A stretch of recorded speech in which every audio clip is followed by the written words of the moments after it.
Hello everyone, this is Debbie from the Inspiration Station. Thank you for joining me again today. In today's video, I'll be making several layouts using a formula that Janet Madison over at RTS Scrapbooking put together for National Scrapbook Day weekend. She had us take a collection of 12 papers and then cut them according to her instructions. Once they were cut apart, she did a video each day showing us how to put them together to create different layouts. I used an older layout from Simple Stories called Say Cheese. Actually, two layouts that I put together. Two collections that I put together because they were older and I hadn't used them. I find it really difficult to work with some of the darker colors for my Disney layouts, so I really wanted to get these used.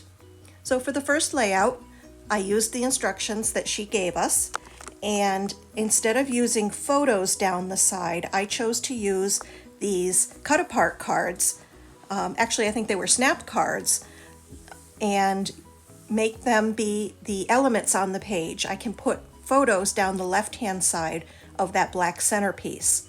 I did make some modifications to the cards just to make them fit a little bit better down the side. You can see me trimming them there and then moving them around. Once I had the cards where I thought I liked them the best, I then added a few more elements from the ephemera pack and some of the cut aparts. I did want to put a few things up on foam tape. I rounded the corners on this square to make it a little softer, and then used some foam tape to raise up those balloons that were in the top of the page. I wanted to give a little bit of dimension. Coming up, you're going to see that the recording changes a little bit, the sound, because I actually wanted to use the live sound that I had recorded for a demonstration of what I had done on the Magical Adventure card. I also wanted to use my Mickey punch to add a Mickey head to the page. I like to add a hidden Mickey on each of my Disney pages. I had several already punched out. I just wanted to double check the size on that before I put it down. And then there were little stars, there were yellow stars on this card, and I thought they would look great foiled. And I was trying to figure out how can I do that, and then I remembered I have this dispenser from Scrapbook Adhesives by 3L, and it actually dispenses stars.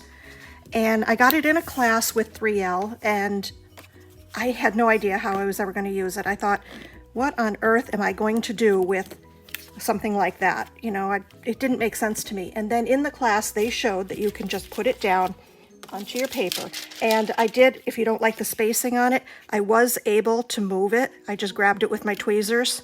Of course, now it's not going to work because I'm on camera, but yeah, I was able to move it so that I could arrange it a little bit differently.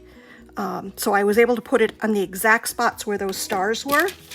And then you just take your foil, your pressure sensitive foil, and I believe this is also from Scrapbook Adhesives.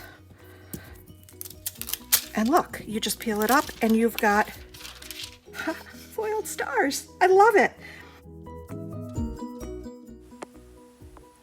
So here you see me adding some finishing details to the layout.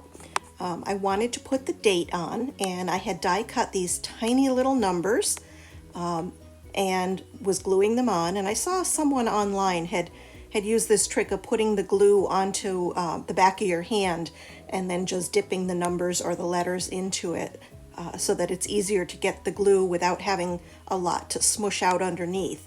So I thought that worked out really well, and I was able to put the year on. And then I decided to give it a little fishtail banner for a little bit of interest, and that's going to go right onto where the Polaroid style frame is. And you'll probably notice that I wrote the size of the opening of that frame onto the paper inside, because I will want to add my photo there, and I will probably cut out around the star and tuck the photo underneath. So here's a look at the finished layout. I think it came out really cute. It's totally different from what I would normally do, but I really like it. So the next layout that I'm going to do using the second set of papers that we cut from Janet's example is going to be a 2-page layout. So you see the papers that I cut here and how the basic structure of the page is going to be.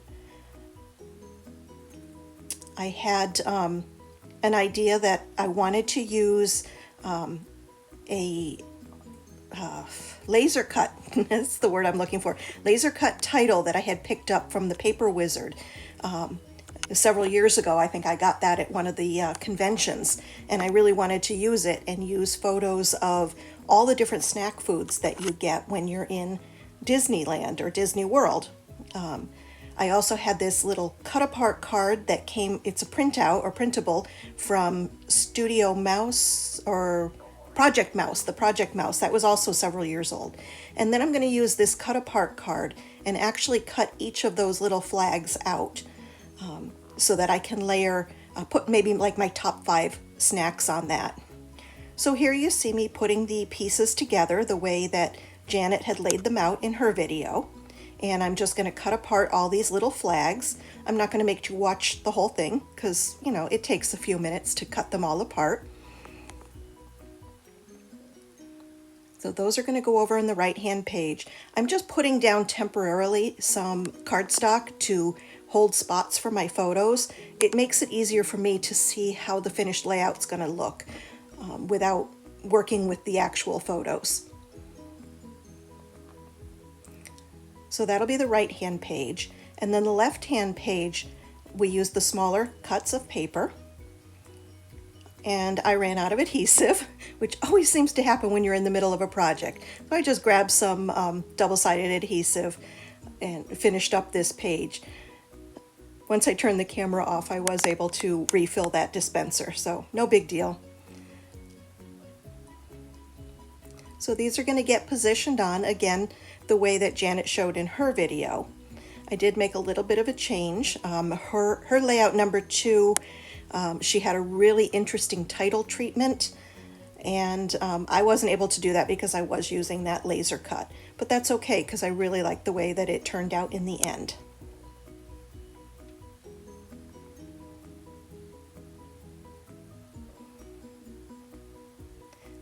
I did have this chipboard frame from who knows when. It was in my stash, and the colors worked well. It had that yellow, that same yellow that was in the flags. And then I went through these Simple Stories food-related stickers. It was actually for a recipe book, but because I was doing snack foods, I thought I might find a few things.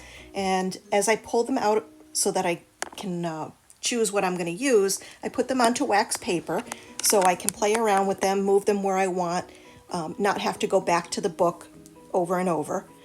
There were several phrases on these word stickers that I liked, so I picked out quite a few, and those are going to go around the photos once I get them all on.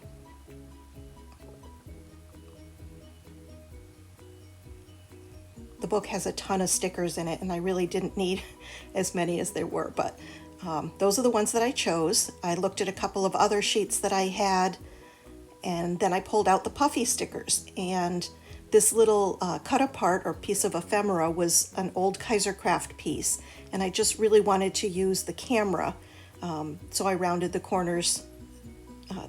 Some of the corners were already rounded, but I just did the others. Then I found this little food truck, which was really cute, to add on to the page. Of course, I added my Mickey head, and I did only glue those flags down in the center, and I left them up so I can slip my photo underneath. You'll see the puffies I put on the flags. The food truck was just a really cute addition. Of course, across the bottom, there'll be small wallet-sized photos, and I only tacked down the chipboard frame at the bottom so I can put the photos in there. Now the third layout, I didn't care for the way the paper looked, the original cut, but I flipped over that large piece, and when I saw the red and white stripes, it reminded me somehow of Main Street. I'm not really sure why. I don't know if that's what the cast members wear, striped outfits, or if it's the bakery or the candy shop. I can't remember, but it just reminded me of that. So I pulled out some things. I had this cut apart card that I used a die to cut the oval out. I had these pieces of paper with all the little phrases on them, so I cut several of those apart to add to the page. You'll see the banner at the top. I wanted to use that. I have it on wax paper right now so that I could see how it would look. It just really reminded me of Main Street in Disney World.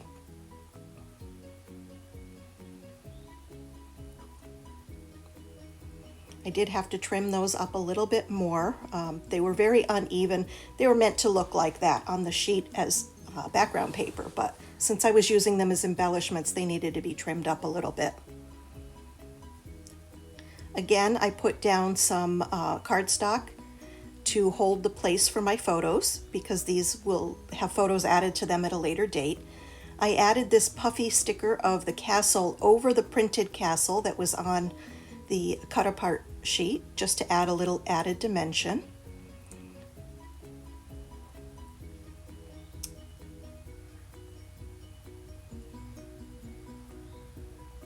Then I went through my box of all kinds of ephemera and cut aparts and tried to find a few other pieces to use. That Viewmaster reel just didn't work because I thought it was too dark, too vintage looking for what I wanted. So I looked just a little bit more, didn't really find anything in there that I wanted, except that I had some pre-cut Mickey heads from my punch in the blue that I have of the edge punched border. So I thought that worked out really well. I'm back to trim a few more of these phrases to make them a little more even looking.